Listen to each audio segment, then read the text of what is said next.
Considering the AMD news, this is actually a welcomed move. Hey everybody, in tonight's video, we're going to be going through 5 stocks to buy tomorrow, some short ideas, a couple earnings plays that I think are definitely going to move the market one way or another, some interesting news about what the government might do and that could actually benefit Facebook very nicely. I know we're calling it Meta now. But if you could subscribe to the channel, click all notifications, because what we go over here is extremely timely. You don't want to be looking at this tomorrow. It does not have the same amount of juice associated with it. Now, first and foremost, AMD, how were earnings? They weren't great, and we're going to go over them. But what's interesting before we even get to it, look at how we're acting. Now, for those that are new, be aware that I like these 15-minute bars in the trading community. Someone has named them thingies, but what we're looking at here is a 15-minute range. Now, I know this range looks really wide, and it is, but this allows you to know where the algorithms and high-frequency traders are selling everything and where they are buying everything. So you know by default that when you clear one of these levels, you know that that group is out. That's all you know.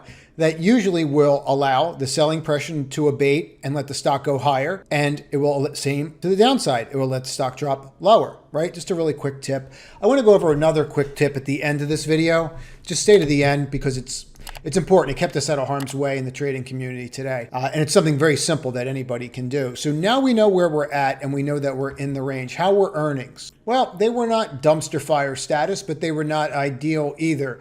67 versus 68, that could have came in a little bit worse. 5.57 versus 5.62. Not what you want to see after they already lowered. Revenue between 5.2 to 5.8 versus a 5.85 estimate. 23.2 versus 23.8 versus a 23.88 estimate. This is not really what you want to see for someone that just came out and lowered guidance again. But the stock's acting favorably. Now, I don't know if that's because of their data center being up so much that you're seeing 45%, and that's a really sweet spot, and there's a lot of gross margins in there. But overall, this was a miss. So for now, I'm going to watch these 2 ranges, and that's going to make a decision on what I may or may not do after hours. Reminder, you can see that it's the first 15 minutes. I waited for this before we began. And why is that important? Because we just want to make sure and see what's really going to happen here before we act. But no, the conference call has not started yet. Airbnb is another great example of what I'm trying to explain. And I understand that people are looking at these ranges and probably thinking they're too great. I'd rather have the range confirm and put the trade on and have a higher degree of probability after hours than be wrong after hours. Wrong after hours can be disastrous, as anyone that's traded can tell you. Some people just completely avoid it and only do pre-market trading. So what we have is we have this huge range. We're trying to hold the support level in here. We're kind of doing that. Not really. We seem to keep testing it. Now we're rolling. Looks like one big H, doesn't it? Let's go through earnings. Now, 1.79 versus 1.45. That's an absolute crush. Sales 2.88 versus 2.84. Sees revenue fourth quarter 1.88 versus 1.85. The only thing I'm wondering is maybe people are averaging this together and they're not as bullish. I think that's a stretch, and I think we have to wait for the conference call, and then after that conference call, we'll be able to get a better sense of what is going on here. But after hours, I like both of these, and I think it'll be a tail of the tape tomorrow. Now, I think it's important that I go over this because Meta is one of those stocks that I have been really just pounding the table on, that it's got some real issues, right? The earnings were a disaster. The way he's running the company is a disaster, in my opinion. And the stock price is reflective of that. And I've been hammering him on this for some time. And, 382 to 90, you're probably never seeing these levels again. So with that said, I just want everyone to be aware that this FCC commissioner came out and stated that he thinks they should ban TikTok. Now, this is the same person that came out about the Chinese operating system, Hawaii. If I pronounce it wrong, you're just going to have to deal with it. My pronunciation skills are not great. So what we're going to do is try to figure out what's going to happen here. Now, how are we going to figure that out? Well, we're going to look at some pre and post data, and we're going to kind of see where we fit in there, right? See how that line fits in there perfectly? You're just going to want to watch this. If this stock rallies tomorrow, and if, right, they do ban TikTok, no one's going to benefit more than Meta. I know there's some other small names out there. There's a BBIG. There is Google that people are talking about, Pin, Snap. No one benefits like Meta if this happens. So we all know they have lobbyists. We all know that they interact with those lobbyists in Congress. It might be something that happens going into midterms where they show that they're tough on China. Do not rule this out, and do not rule this as something that could not happen. If this happens, I would expect the stock to move up a lot. If we take out a stock's main competitor, and that's pretty much their main competitor right now, then you have a problem, right? This is why they came out with reels. So if you can get rid of them, then you would benefit greatly. So just watch this line, watch this trend line, and watch how this acts tomorrow. Now, one of the stronger sectors today everybody's looking at are these solar names. This is a beautiful move. We've gone over it. We went over this wick after earnings and said as soon as it picks a direction, that'll be it.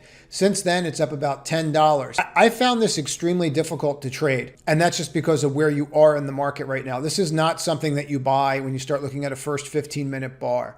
This is not something that you buy when it just cuts and then pops back over because of how long this is, and now you're still dealing with this open. So this made it really difficult to get involved all day for me in the way that I trade. For other people, they did well with it. But I do think it's important to note that open was resistance, and resistance has flipped to what? Support. So it's really important that if you're interested in certain names, always look at where they open and where they close, right? Because that's where you're going to see the most amount of volume, especially off the open. And you can just see that whoever this was resistance, whoever it was that resistance for, whoever your seller was here, they are now gone, or this would not have been able to hold. That's simple. That makes sense, right? Because if your seller was still here, well, they would still be selling. They're not.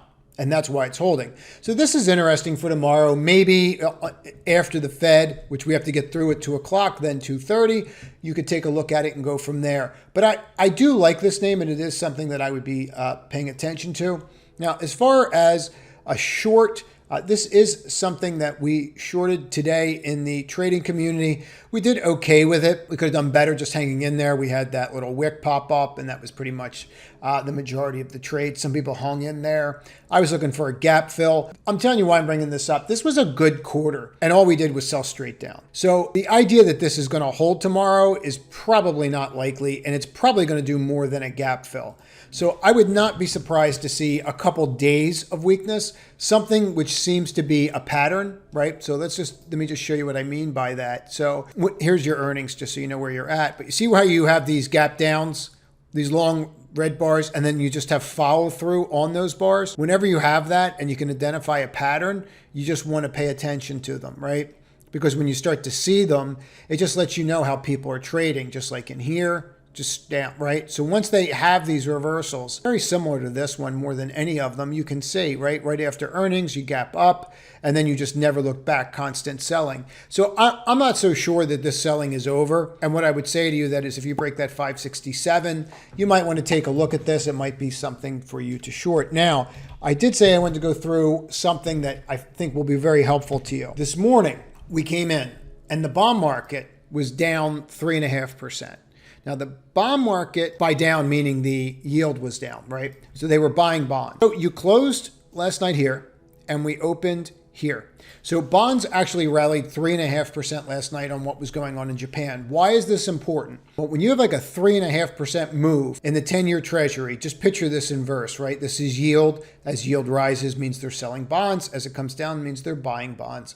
So why is this important? This is important because it's not normal. It's not normal for you to gap down, right? Like that on a yield, to have that much bond buying in treasuries, 3.5% overnight.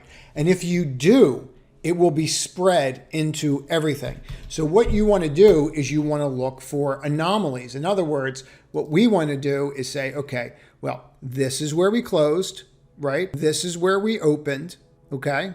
And that's 70 basis points, right? So you have a 70 basis point swing in the bond market, in the high yield junk market. So just to put this in perspective, I have less of a swing in the junk market than I have in the treasury market, okay? That's not normal. When you see these little divergences like that, and that is a divergence, you want to pay attention to them because that's telling you that something's imbalanced. And by knowing that, I came in last night and I was long a bunch of SQQ. Knowing that allowed us to just very simply stay in this trade, allow this trade to kind of play itself out, right? And let me just walk you through this so you can see it and why this is important. because this is your 5-day moving average, the purple's your 8, and this is your 3. Look how I responded to all of them. Look how we're flipping. Look how the 5's getting ready to cross the 8, okay? That doesn't happen unless this is happening, right? And what are we doing? We're breaking down here. The 5's about to cross the 8 to the downside. Okay, this is not healthy. If we're looking for something healthy, this is not it. But this gap up, which got everybody in, we knew to kind of back off the pedal a little bit because we could see what was going on. We saw the disparity in the bond market. And again, what you're looking for is you're looking for disparities. And then you're looking at confirmation moves on those disparities. When you see them, you can benefit greatly from them. I hope that makes sense. If it doesn't, comment below. If you want me to continue to do tips like that, please comment below. It helps me greatly know which way to go with this content. Everybody have a great evening and trade to win tomorrow.